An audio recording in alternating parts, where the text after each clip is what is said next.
கும்பராசி நேயர்கள் அனைவருக்கும் வணக்கம். உங்கள் வாழ்க்கையை மாற்ற போகிற சில முக்கியமான ரகசியங்களை பற்றி இந்த வீடியோ பதிவில் முழுசாக சொல்லியிருக்கேங்க. அதனால் இந்த வீடியோவை ஸ்கிப் பண்ணாமல் பாருங்கள். சிவபெருமானுடைய நாமத்தை சொல்லி வீடியோ பதிவை தொடங்கலாங்க. ஓம் நமச்சிவாய. உங்களால் முடிஞ்சதுன்னா கமெண்ட் பாக்ஸில் ஒரே ஒரு முறை கமெண்ட் பண்ணுங்கள். இன்னும் நம்ம சேனலை சப்ஸ்கிரைப் பண்ணலைன்னா மறக்காமல் சப்ஸ்கிரைப் பண்ணிக்கோங்க. வாங்க வீடியோக்குள்ளே போகலாம். அன்பான கும்பராசி நேயர்களே, சனி பகவானை ராசி அதிபதியாக கொண்டவங்க, தன்னுடைய வாழ்க்கையில் சேமிப்பு எவ்வளவு முக்கியம் அப்படிங்கிற அவசியம் தெரிஞ்சவங்க, எதையும் வாய் விட்டு மற்றவங்க கிட்ட சொல்கிற மாட்டீங்க, ரகசியம் காக்கக்கூடியவங்களாக இருப்பீங்க, உயரம் சற்று குறைவாகவும் இருப்பீங்க, கல்வியில் ஊக்கமும் ஆச்சார பற்றுதலும் தெய்வீக வழிபாட்டுகளில் சிறந்தும் இருப்பீங்க, நிறைய படிச்சிருப்பீங்க. பொழுதுபோக்குக்காக மற்றவங்கிட்ட இருக்கக்கூடிய சின்ன சின்ன குற்றம் குறைகளை அடிக்கடி பேசி சந்தோஷப்படுவீங்க. தன்னை பற்றி தாங்களே பெருமையாக பேசிப்பீங்க. உங்களை புரிஞ்சுக்கிறது எல்லாராலையுமே முடியாது. ஏன்னா நீங்கள் யோசிக்கிற விதமே கொஞ்சம் வித்தியாசமாக இருக்கும். மற்றவங்க ஒரு பிரச்சனையை மட்டும் பார்ப்பாங்க, நீங்கள் அதுக்குள்ளே இருக்கிற காரணத்தையும் அதுக்கப்புறம் என்ன நடக்கும் அப்படிங்கிறதையும் யோசிப்பீங்க. அதனாலேயே சில நேரம் இவர் ரொம்ப ஓவராக யோசிக்கிறாங்க அப்படின்னு கூட சொல்லுவாங்க. ஆனால் கடந்த சில மாதங்களாக பார்த்தீங்கன்னா உங்கள் மனசு அமைதியாக இல்லை, ஒரு முடிவு எடுக்கணும்னு தோணுது.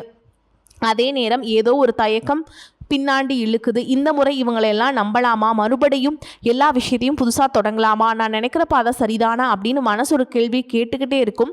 உங்களுக்கு இன்னொரு குணம் இருக்குது. அது என்ன அப்படின்னா, யாராவது உங்களை சந்தேகப்பட்டால் கோபப்பட மாட்டீங்க. ஒரு நாள் அதை செயலில் பதிலில் சொல்லணும் அப்படின்னு அமைதியாக முடிவு செய்வீங்க. ஆனால் அந்த அமைதிக்குள்ளே எவ்வளவு அழுத்தம் இருக்குது அப்படின்னு வேறு யாராலையும் புரிஞ்சிக்க முடியாது. சில நேரங்களில் வாழ்க்கை ஒரு கதவை மூடுறது உங்களை நிராகரிக்கிறதுக்காக இல்லை, அதை விட பெரிய ஒரு வாய்ப்பு உங்களுக்கு கிடைக்கிறதுக்காக தான் அப்படிங்கிற நம்பிக்கை உங்களுக்கு எப்பவும் இருக்கும். இனி வரக்கூடிய நாட்களில் உங்களுக்கு வெறும் அதிர்ஷ்டத்தை மட்டும் கொடுக்க போகிறது இல்லைங்க, சில மனிதர்களுடைய சுயரூபத்தை உங்களுக்கு காட்டி கொடுக்க போகுது. எந்த மாதிரியான முடிவுகளை நீங்கள் இன்னும் கொஞ்சம் நாளைக்கு தள்ளி போடணும், புதிய நண்பர்கள் உங்கள் வாழ்க்கையில் எந்த மாதிரியான மாற்றத்தை கொடுக்க போகிறாங்க, எது மாதிரியான வாய்ப்புகள் எல்லாம் உங்கள் வாழ்க்கைக்கு மிகப்பெரிய முன்னேற்றத்தை கொடுக்கும் அப்படிங்கிறத பற்றி தான் இந்த வீடியோ பதிவில் பார்க்க போகிறோம்.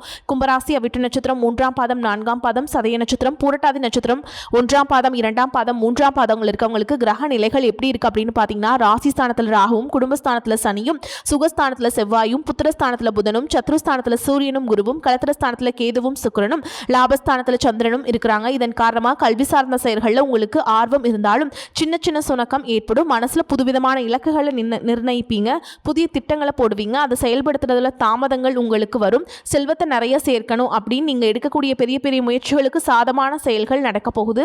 புதுமையான விஷயங்கள் மீது உங்களுக்கு ஆர்வம் உண்டாகும். குடும்ப உறுப்பினர்களிடத்தில் பொறுமையோடு இருக்கணும். பெருந்தன்மையான செயல்பாடுகள் மூலமாக சமூகத்தில் உங்களுடைய மதிப்பு அதிகரிக்கும். எதிலையுமே தனித்து செயல்படுவீங்க. மற்றவங்களுடைய தேவைகளை அறிஞ்சுக்கிட்டு அதை நிறைவேற்றுவீங்க. பயணங்கள் மூலமாக சுமூகமான அனுபவங்கள் உங்களுக்கு கிடைக்கும். வாக்குறுதிகளை கொடுக்கறதுல உங்களுக்கு எப்பவும் கவனம் வேணும்.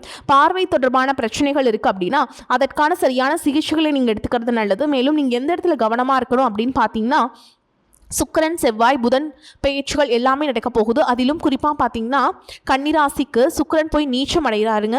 உங்களுடைய 4, 9 இடங்களுக்கு அதிபதியான சுக்கிரன் கன்னிராசியில் ஏதாவது 8ஆம் இடமான அஸ்தமஸ்தானத்தில் நீச்சம் அடைகிறது மறைவு ஸ்தானம் அப்படிங்கிறதுனால சில மறைமுகமான நன்மைகளையும் சின்ன சின்ன உடல் மற்றும் செலவுகளையும் கலந்தே கொடுக்க போகுதுங்க. உங்களையும் அறியாமல் ஆடம்பரமான செலவுகளை செஞ்சுருவீங்க. செலவுகளை செஞ்சு முடிச்சு 2 நாட்களுக்கு பிறகு வீண் விரயங்களை செஞ்சுட்டோமே அப்படின்னு ரொம்பவே வருத்தப்படுவீங்க. குடும்பத்தில் பார்த்தீங்கன்னா சின்ன சின்ன அலைச்சல்களும், எவ்வளவு கஷ்டப்பட்டாலும் அவளுங்களுக்காக மெனக்கெட்டாலும் அதையெல்லாம் புரிஞ்சுக்காமல் உதாசனப்படுத்தக்கூடிய சூழலும் உருவாகும்.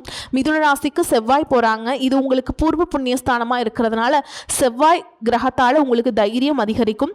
புதிய முயற்சிகளை ஓரளவுக்கு வெற்றி கிடைக்கும். அதே நேரத்தில் பிள்ளைகள் வழியில் மன உளைச்சல்கள், தேவையற்ற கோபம், உங்களுக்கு மதிக்காமல் நடக்கிறது, சொல் பேச்சு கேட்காம பிரச்சனைகளில் மாட்டிக்கிறது, இந்த மாதிரியான இடர்பாடுகள் வருவதற்கான வாய்ப்புகள் இருக்குது. அதனால் உங்களுடைய பேச்சில் எப்பவும் கடுமை காட்டாமல் சமயோகிதமாக சிந்திச்சு செயல்படுறது நல்லது. குழந்தைகளுடைய உடல் நலம் மற்றும் படிப்பு விஷயத்தில் நீங்கள் கூடுதலான அக்கறை செலுத்தணும். தேவையற்ற இடங்களுக்கு போகிறதையும் அவங்களுடைய நண்பர்களின் சேர்க்கை எப்படி இருக்குது அப்படிங்கிறத கவனிக்கிறதும் ரொம்பவே அவசியம் அப்படிங்கிறத தெரிஞ்சுக்கோங்க. கலைத்துறை, மீடியா, ஆராய்ச்சி மற்றும் வெளிநாடு தொடர்புகள் மூலமாக திடீர் யோகம் மற்றும் அனுபவ அறிவு உங்களுக்கு கிடைக்கும். இந்த நேரத்தில் கூட்டாளிகள் மற்றும் நண்பர்களுடைய உண்மையான முகத்தை நீங்கள் அடையாளம் கண்டுக்குவீங்க. இதுவரைக்கும் உங்களை சிலர் சந்தேகப்பட்டிருப்பாங்க. அதனாலேயே அந்த உறவுகளுக்குள்ள ஒரு இடைவெளி வந்திருக்கும். அந்த இடைவெளியானது இன்னும் சில மாதங்களுக்கு தொடர்ந்து இருக்க போகுது. எதுலேயுமே சரியான முடிவெடுக்க முடியாமல் தயக்கம், குழப்பம் மற்றும் மனம் சோர்வு உங்களுக்கு ஏற்படும். பண வரவுகள் இருந்தாலும் தேவையற்ற செலவுகளை செய்கிற மாதிரியான சூழல்களில் மாட்டிக்குவீங்க. அதனால் எதையெல்லாம் தவிர்க்க முடியுமோ போதுமான வரைக்கும் அதையெல்லாம் தவிர்த்துட்டு நிம்மதியாக இருக்கிறதுக்கு நீங்கள் முயற்சி செய்யணும். சனிக்கிழமைகளில் நவகிரக சந்நிதியில் சனி பகவானுக்கு நல்லெண்ணெய் தீபம் ஏற்றி வழிபாடு செய்யலாம். பாத சனியினுடைய விரயம் குறைஞ்சு தேய்ச்சால் வரக்கூடிய சிக்கல்களிலிருந்து விடுபட்டு ஓரளவுக்கு உங்களுடைய மன அழுத்தம் குறையும். இன்னும் சிலருக்கு பார்த்தீங்கன்னா உங்கள் வாழ்க்கையில் வரக்கூடிய உறவு யார் அப்படிங்கிற சந்தேகம் இருக்கும். சிலருக்கு காதலா, சிலருக்கு திருமணமா அப்படின்னு நினைப்பீங்க. ஆனால் வாழ்க்கையில் உறவு அப்படின்னா அதுக்கு ஒரே ஒரு அர்த்தம் மட்டும் இல்லை. சிலருக்கு பல வருடங்களாக பேசாமல் இருந்த ஒரு சொந்தம் மீண்டும் தொடர்பு கொள்வாங்க. சிலருக்கு பார்த்தீங்கன்னா ஒரு நல்ல நண்பர் சரியான நேரத்தில் வந்து தைரியம் கொடுத்து உதவிகளை செய்வாங்க. சிலருக்கு வேலை மற்றும் தொழில் ஒரு முக்கியமான நபர் அறிமுகமாகி அவருடைய தொழிலுக்கு மிகப்பெரிய முன்னேற்றத்தை கொடுக்கக்கூடிய நபராக மாற போகிறாருங்க. திருமண வயதில் இருக்க உங்களுக்கு பார்த்தீங்கன்னா புதிய வரன் அல்லது வாழ்க்கை துணை பற்றிய அறிகுறியாக கூட இருக்கலாம். ஏற்கனவே திருமணமானவங்களுக்கு கணவன் மனைவிக்கிடையே இந்த மனக்கசப்புகள் குறைந்து மீண்டும் நெருக்கம் உருவாகக்கூடிய காலமாகவும் இருக்கும். குடும்பத்தில் பிரிஞ்சிருந்த ஒருவர் மீண்டும் இணைவதுமாக கூட இருக்கலாம். இதில் முக்கியமாக நீங்கள் எந்த விஷயத்தை புரிஞ்சுக்கணும் அப்படின்னு பார்த்தீங்கன்னா எல்லா உறவுகளும் நம்மக்கிட்ட நிரந்தரமாக இருக்க போகிறதில்ல.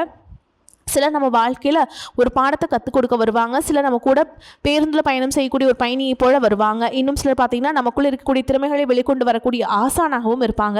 அதனால் புதிய நபர்கள் உங்கள் வாழ்க்கையில் வரும்பொழுது எந்தவித எதிர்பார்ப்புகளையும் அவங்க மேலே சுமத்தாமல் எப்பயும் போல் உங்களுடைய இயல்பான குணத்தில் நீங்கள் இருங்க. இந்த காலகட்டத்தில் பார்த்திங்கன்னா உங்களுடைய அணுகுமுறை ரொம்பவே முக்கியம். யாராவது என்னை தேடி வரட்டும் அப்படின்னு காத்திருக்கிறத விட நீங்களும் நல்ல ஒரு உறவுகளாக இருக்க தயாராக இருக்கணும். ஒரு சின்ன ஃபோன் கால் அல்லது ஒரு சந்திப்பு, ஒரு சின்ன பேச்சுவார்த்தை கூட உங்களுடைய வாழ்க்கையின் அடுத்த அத்தியாயத்தை ஆரம்பிக்க காரணமாக இருக்கலாம். அதனால பலன்கள்ல சொல்லக்கூடிய உறவு அப்படிங்கிறது ஒரே மாதிரியான பலன் இல்லை. உங்களுடைய வயது, குடும்ப நிலை, வேலை, திருமண வாழ்க்கை எல்லாத்தையும் பொறுத்து உங்களுக்கான பலன்கள் மாறுபடும். இதுவரைக்கும் உங்களுடைய வாழ்க்கையில கடன் பிரச்சனைகள், நிதி நெருக்கடியால் நிம்மதி இழந்து ரொம்பவே தவிச்சிட்டு இருந்திருப்பீங்க. குடும்ப உறவுகள் மற்றும் நண்பர்களோட சின்ன சின்ன மனக்கசப்புகள் ஏற்பட்டு பிரிஞ்சு போயிருக்கிறதும், தொழில் மற்றும் வியாபாரத்தில் ஏற்பட்ட நஷ்டம் காரணமா மன அழுத்தம் இருக்கிறதும், நீங்க எந்த ஒரு நல்ல விஷயத்தை செய்யணும் அப்படின்னு நினைக்கும் போதெல்லாம் அதில் ஏதாவது ஒரு தடைகள் ஏற்பட்டு நம்மளுடைய வாழ்க்கை எப்போ நல்லபடியாக மாறும், நல்லது எப்போ நடக்கும் அப்படின்னு ரொம்பவே எதிர்பார்த்துட்டு காத்துட்டு இருந்திருப்பீங்க. நீங்கள் என்னதான் நல்ல விஷயங்களை நினச்சாலும், நல்லதையும் மற்றவங்களுக்கு செஞ்சாலும் உங்களுக்கு தொடர்ச்சியாக கஷ்டங்களும் பிரச்சனைகளும் மாறி மாறி வந்துக்கிட்டு தான் இருக்குது. அதையெல்லாம் மறந்து தான் உண்டு, தான் வேலை உண்டு அப்படின்னு இருந்தாலும் மனசுக்குள்ளே ஏதோ ஒரு கவலை, ஏதோ ஒரு குழப்பம் உங்களை அதிகமாக யோசிக்க வச்சுட்டு இருந்திருக்கும். யாராவது என்னுடைய குழப்பங்களுக்கு பதில் சொல்ல மாட்டாங்களா, நல்ல தீர்வு சொல்ல மாட்டாங்களா, கடைசிக்கு என்னுடைய கஷ்டங்களை காது கொடுத்து கேட்க மாட்டாங்களா, ஆறுதலாக 4 வார்த்தை சொல்லிட மாட்டாங்களா, என்னை உண்மையாக நேசிக்க மாட்டாங்களா, எதிர்பார்ப்பு இல்லாமல் என்கிட்ட பழக மாட்டாங்களா அப்படின்னு தான் நீங்கள் ஆதங்கப்படுறீங்க. இப்படி நினைக்கக்கூடிய உங்ககிட்ட நான் சொல்லக்கூடிய ஒரே ஒரு விஷயம், உங்களுடைய வாழ்க்கையில் உங்களுக்கு பிரச்சனைகள் இருக்குது, கஷ்டங்கள் வருது அப்படின்னா நீங்கள் நிறைய பாவங்கள் பண்ணிட்டீங்க அப்படின்னு அர்த்தம் இல்லை. நீங்கள் தவறான நபர் அப்படின்னும் அர்த்தம் இல்லை. இந்த வாழ்க்கை உங்களுக்கு சில பாடங்களை கற்றுக் கொடுக்குது அப்படிங்கிறத நீங்கள் உணர்ந்துக்க வேண்டிய காலம். சாதாரணமாக எல்லாம் சொல்லலாம், நல்லது செஞ்சால் இங்கே காலம் இல்லை அப்படின்னு நினைப்பாங்க. நம்ம நல்ல விஷயத்தை எப்போ செஞ்சாலும் அதற்கான பலன்கள் உடனே கிடைக்கலனாலும் அது காலதாமதமாக தான் கிடைக்கும் அப்படிங்கிறத நீங்கள் புரிஞ்சுக்கணும். இப்போ வரைக்கும் நீங்கள் எப்படிப்பட்ட சூழலில் இருந்தாலும் சரி, அதுவெல்லாம் நிரந்தரம் கிடையாது. உங்கள் வாழ்க்கை இன்னும் முடிஞ்சிடல அப்படிங்கிறத நீங்கள் ஞாபகத்தில் வச்சுக்கணும். இப்போ உங்கள் வாழ்க்கையில் இருக்கக்கூடிய கடன் பிரச்சனையோ, கணவன் மனைவி பிரிவோ, அல்லது காதல் தோல்வியோ, அல்லது வேலை இல்லாமல் கஷ்டப்படுறதோ, இது மாதிரி உங்கள் வாழ்க்கையில் உங்களை சுற்றி நடக்கக்கூடிய எல்லா விஷயங்களும் உங்களை அழிக்கிறதுக்காக வரல, உங்களை மாற்றுறதுக்காக வந்திருக்கு. ஒரு புதுவிதமான வாழ்க்கை எதிர்காலத்தில் நீங்கள் வாழ போகிறீங்க. அதுக்கான ஒரு அடித்தளமாக தான் இதை நீங்கள் எடுத்துக்கணும். சிலருக்கு பார்த்தீங்கன்னா அந்த பிரச்சனையெல்லாம் கொஞ்ச நாளாக இருந்தால் பரவாயில்ல, ரொம்ப வருஷமாக இப்படி தான் போயிட்டுருக்கு, எனக்கு சுத்தமாக நிம்மதி இல்லை, என் குடும்பத்தில் சந்தோஷம் இல்லை, என்னை எல்லாரும் ஏமாத்துறாங்க, எப்போவும் நான் மற்றவங்களுக்காக வாழ்கிற மாதிரியே இருக்குது, எனக்கு பிடிச்ச சின்ன ஆசைகளை கூட என்னால் நிறைவேற்றிக்க முடியலை, இதெல்லாம் ஒரு நிமிஷம் நினச்சி பார்க்கும்போது என்னடா இந்த வாழ்க்கை ஓடிட்டே இருக்கும், இதெல்லாம் எப்போ சரியாகும் அப்படிங்கிற கேள்விக்கு பதில் தெரியாமல் தான் இன்னமுமே நீங்கள் ஓடிட்டுருக்கீங்க. சில பேர் தன்னுடைய படிப்புக்கு சம்மந்தமே இல்லாமல் குறைவான சம்பளத்தில் தன்னுடைய குடும்ப கஷ்டத்துக்காக ஏதாவது ஒரு வேலையை செஞ்சுட்டு இருந்திருப்பீங்க. உங்களுடைய மனசுக்கு பிடிச்ச மாதிரியான நல்ல வேலை அதிகமான சம்பளத்தோடு கிடைக்க போகுது. அதே நேரத்தில் அந்த வேலையில் சில சவால்கள் எல்லாம் கடந்து வந்தீங்கன்னா சில மாதங்களுக்கு பிறகு உங்களுக்கு பதவி உயர்வும் கிடைக்க போகுது. தொழில் மற்றும் வியாபாரம் மூலமாக நஷ்டத்தை சந்தித்து கடனில் இருக்கவங்களுக்கும் உங்களுடைய புதிய யுக்திகள் மற்றும் புதிய முயற்சிகள் மூலமாக எல்லாவற்றிலும் இருந்து மீண்டு வருவீங்க.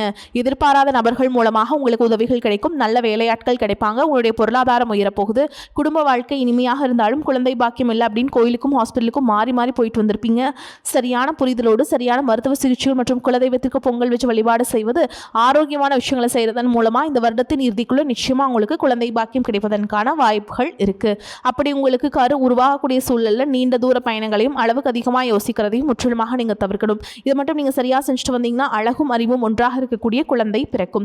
இதனால் வரைக்கும் நீங்கள் என்னதான் பாசிட்டிவாக இருந்தாலும் உங்களுடைய மனசில் நெகட்டிவான எண்ணங்கள் வந்து எந்த ஒரு காரியத்தை செஞ்சாலும் அதில் உங்களுக்கு முழு திருப்தி இல்லாத மனநிலையாக இருந்திருக்கும். அதனாலே உங்களுக்கு மனதளவில் பல சோதனைகள் எல்லாமே வந்திருக்கும். உங்களுடைய கடின உழைப்பால் உங்களுக்கு வருமானம் அதிகமாக வரக்கூடிய சூழல் இருந்தாலும் வருமானத்தையும் மீறி செலவுகள் அதிகமாக கடன் வாங்கி செலவுக்கூடிய சூழல் வந்திருக்கும். சில இடங்களில் மற்றவங்களுக்கு கடனாக பணத்தை கொடுத்து திரும்ப வாங்க முடியாமல் ரொம்பவே மன உளைச்சலுக்கு ஆளாகி இருந்திருப்பீங்க. இதனாலே குடும்பத்திலையும் சரி தொழிலையும் சரி உங்களுக்கு நிம்மதி இருந்திருக்காது. உடல் ஆரோக்கியத்தை பொறுத்த வரைக்கும் 50 வயசுக்கு மேலே இருக்கவங்க ஏதாவது உடல் பிரச்சனை காரணமாக மருந்து மாத்திரைகளை அதிகமாக சாப்பிடுவீங்க. ஆனால் அது குணமடையாமல் தொடர்ந்து பிரச்சனைகளை கொடுத்துட்டே இருந்திருக்கும். இனி வரக்கூடிய கிரகநிலைகள் காரணமாக மருந்துகளோடு இயற்கையான உணவு முறைகளையும் நீங்கள் எடுத்துக்கிட்டீங்க அப்படின்னா உங்களுடைய உடல் வலுப்பெறும். எல்லா விதமான துன்பங்கள்லேருந்தும் நீங்கள் மீண்டு வர போகிறீங்க. உங்களுடைய வாழ்க்கையில் மற்றவங்க அவங்களுடைய சுயநலத்துக்காக தெரிஞ்சே உங்களுக்கு சில துரோகங்களை எல்லாம் செஞ்சுருப்பாங்க. மற்றவங்க செஞ்ச தப்புக்கும் நீங்களே பழி ஏற்றுக்கிற மாதிரி இருந்திருக்கும். ஒரு விஷயத்தை நல்லா புரிஞ்சுக்கோங்க, சிலராக மாற்ற முடியாது, ஆனால் நம்மளை நம்ம மாற்றிக்க முடியும். உங்களுடைய வாழ்க்கையில் ஒவ்வொரு நிலையிலையும் ஒவ்வொரு நாளும் ஒவ்வொரு செயலுக்கும் ஒவ்வொருத்தருடைய விமர்சனத்துக்கும் பதில் கொடுத்துட்டு இருக்க முடியாது. இயற்கைக்கும் கடவுளுக்கும் நம்மளுடைய மனசாட்சிக்கும் உண்மையாக இருந்து யாரோட மனசையும் புண்படுத்தாமல் நான் அடுத்த நிலையை நோக்கி போயிட்டே இருக்கணும். நீங்கள் பெருசாக வந்துச்சு சில உறவுகள், உயிராக நினைக்கக்கூடிய சில மனிதர்கள், எதிர்காலம் அப்படின்னு நினச்சிட்டு இருக்கக்கூடிய குழந்தைகளும், ஆதரவாக இருக்கக்கூடிய குடும்பமே உங்களுக்கு பல கஷ்டங்களை எல்லாம் கொடுத்துருக்காங்க. இவ்வளவு வழிகளையும் வேதனைகளையும் கடந்து இன்னமும் நீங்கள் ஓரளவுக்கு நல்லா இருக்கீங்க அப்படின்னா அதுக்கு மிக முக்கியமான காரணம் நீங்கள் கடவுள் மேலே வச்சிருக்க நம்பிக்கையும் இது வரைக்கும் நீங்கள் செஞ்ச நல்ல விஷயங்கள் தான் காரணம் அப்படிங்கிறத புரிஞ்சுக்கோங்க. உங்களை பொறுத்த வரைக்கும் இந்த வாழ்க்கையில் நீங்கள் பெருசாக எதையுமே ஆசைப்படல. ஆரோக்கியமான சாப்பாடு, தனக்குன்னு சந்தோஷமான நல்ல குடும்பம், மனசுக்கு பிடிச்ச வீடு, தேவைகளை எல்லாம் பூர்த்தி செய்யக்கூடிய அளவுக்கு வருமானம் கொடுக்கக்கூடிய வேலையோ தொழிலோ இது இருந்தால் போதும் அப்படின்னு தான் நினச்சிட்டு உங்களுக்கு இந்த அடிப்படையான விஷயங்கள் ஓரளவுக்கு கிடைச்சாலும் மனசில் நிம்மதி இல்லாதனால உங்கள் முகத்துலையும் தேஜஸ் இல்லை. இதுக்கப்புறமா இந்த வாழ்க்கையை நல்லா என்ஜாய் பண்ணும் அப்படின்னு நீங்கள் ரொம்பவே நம்பிட்டு இருக்கீங்க. எதை செய்ய போனாலும் ஏதாவது ஒரு தடைகள் வந்து உங்களுடைய வாழ்க்கையை முடிக்கிற மாதிரி இடைஞ்சலாக இருந்திருக்கும். இக்கட்டான நேரத்தில் யாராவது எனக்கு சின்ன ஒரு உதவி செய்ய மாட்டாங்களா, என்னை கை கொடுத்து தூக்கி விட மாட்டாங்களா அப்படின்னு எத்தனையோ முறை கடவுள்கிட்ட நீங்கள் வேண்டுதல் வச்சுருப்பீங்க. உங்களுடைய அத்தனை வேண்டுதல்களும் இனி பலிக்க போகுது. இது வரைக்கும் வாடகை வீட்டில் இருந்திருப்பீங்க. அதனாலே உங்களுக்கு திருமணம் சில நேரங்களில் தடைபட்டு இருந்திருக்கும். அதை நேரடியாக சொல்லாமல் ஜாதகம் சரியில்லை, பொருத்தம் இல்லை, அரசாங்க வேலை இல்லை, பெற்றோர்கள் சரியில்லை அப்படின்னு ஏதோ ஒரு காரணத்தை சொல்லி தட்டி கழிச்சிட்டு போயிட்டு இருந்திருப்பாங்க. நீங்களா காதலிச்சா கூட அவங்களும் ஏதாவது ஒரு சந்தர்ப்பத்தில் எங்கள் அப்பா அம்மா ஒத்துக்கல, எனக்கு உன்னை பிடிக்கல அப்படின்னு கடைசி நேரத்தில் ஏமாற்றிட்டு போகக்கூடிய சூழலும் இருந்திருக்கும். இனி வரக்கூடிய காலங்களில் உங்களுக்கு நல்ல வேலைவாய்ப்பு அமையும் பொழுது அந்த இடத்துல உங்களுடைய திறமைகளுக்கு மதிப்பு கொடுப்பாங்க. உங்களுடைய நிர்வாகத்திறன் மற்றும் தலைமை பண்பு அதிகரிக்கும். மற்றவங்க மதிப்பு மரியாதை வைக்கிற மாதிரியான செயல்களை செய்வீங்க. துணிச்சலான முடிவுகளை எடுப்பீங்க. இதுவரைக்கும் பொது இடங்களில் நல்ல விஷயங்களை செய்கிறதே கொஞ்சம் தயங்கி நின்றுப்பீங்க. ஆனால் இதுக்கப்புறமா துணிந்து செய்ய போகிறீங்க. இதன் காரணமாக உங்களுக்கு போட்டியாளர்கள் யாருமே இருக்க மாட்டாங்க. எதிரிகள் யாரும் குறுக்க வர மாட்டாங்க. உங்களுடைய முன்னேற்றத்தை தடுத்து நிறுத்த இங்கே யாரும் இருக்க மாட்டாங்க. புதனும் சுக்கரனும் உங்களுடைய பேச்சு திறமைக்கு காரணமாக இருக்க போகிறாங்க. இது வரைக்கும் நீங்கள் பேசின பேச்சை விட நீ எல்லாருக்கிட்டையுமே நம்பிக்கையோடு பேச போகிறீங்க. உங்களுடைய பேச்சில் ஒரு காந்த சக்தி இருக்க போகுது. புத்திசாலித்தனமான முடிவுகள் எடுப்பீங்க. உங்களுடைய நண்பர்கள் வட்டம் விரிவாக போகுது. குடும்பத்தில் நெருங்கிய உறவுகள் மரணத்தால் மன வலிமை இழந்து ரொம்பவே கஷ்டப்பட்டு இருந்திருப்பாங்க. இதற்கு பிறகு மன வலிமையோடு எல்லா காரியங்களையுமே நீங்கள் செய்ய போகிறீங்க. உங்களுக்கு நல்ல வாழ்க்கை துணை அமைய போகிறாங்க. அதுவும் கை நிறைய சம்பளம் வாங்கக்கூடிய அழகான வாழ்க்கை துணை அமைவாங்க. உங்களுடைய 2 பேருடைய வருமானமும் உங்கள் குடும்ப பொருளாதார சூழலை உயர்த்த போகுது. திருமணம் முடிஞ்சதுக்கப்புறம் புதிதாக உங்களுக்கு சொந்த வீடு வாகனம் எல்லாமே சாத்தியமாகும். வெகு விரைவிலேயே நீங்கள் நினைச்ச மாதிரியான வாழ்க்கையை நீங்கள் வாழ போகிறீங்க. நீண்ட காலமாக உங்கள் குடும்பத்தில் வாழ்க்கை துணையின் உறவுகள் மூலமாக நிறைய பிரச்சனைகள் எல்லாமே சந்திச்சுட்டு வந்துட்டுருப்பீங்க. நீண்ட காலமாக உங்களுக்கு பிரச்சனைகளை கொடுத்து கொண்டு வந்த உங்களுடைய குடும்ப உறவு வாழ்க்கையின் துணையின் உறவுகள் உங்களை விட்டு விலகி இருக்க போகிறாங்க. அவங்க செஞ்ச பாவங்களுக்கும் மனசாட்சி இல்லாமல் நடந்துக்கிட்டதுக்கும் சரியான தண்டனை கிடைக்க போகுது. இதற்கு பிறகு குற்ற உணர்ச்சியால் அவங்களே உங்ககிட்ட மன்னிப்பும் கேட்க போகிறாங்க.